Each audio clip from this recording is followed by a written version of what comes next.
Hello everyone, আসসালামু আলাইকুম।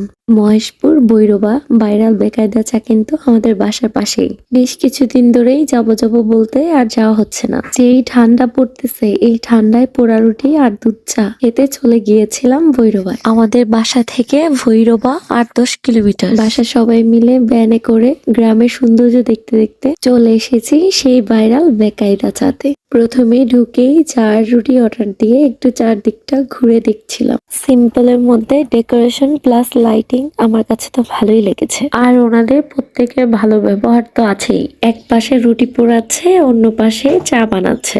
সামনে থেকে রুটি পোড়ানো আর চা বানানো দেখতে ভালোই লাগছিল। আর এই যে ওনার সেই ভাইরাল কেটলি, আমরা কিছু পিকচার নিচ্ছিলাম পাশে থেকে। সম্রাট ভাইয়া এসেও আমাদের সাথে যুক্ত হলেন। উনি খুবই ফ্রেন্ডলি, আমার মেয়েকে কোলে নিয়ে তো অনেক আদর করেছে। আর আমার মেয়েও এত ভাব নিচ্ছিল, মনে হচ্ছে ওনাকে কতদিন ধরে চিনে। তারপর এই তো আমাদের অর্ডারে চা চলে এসেছে।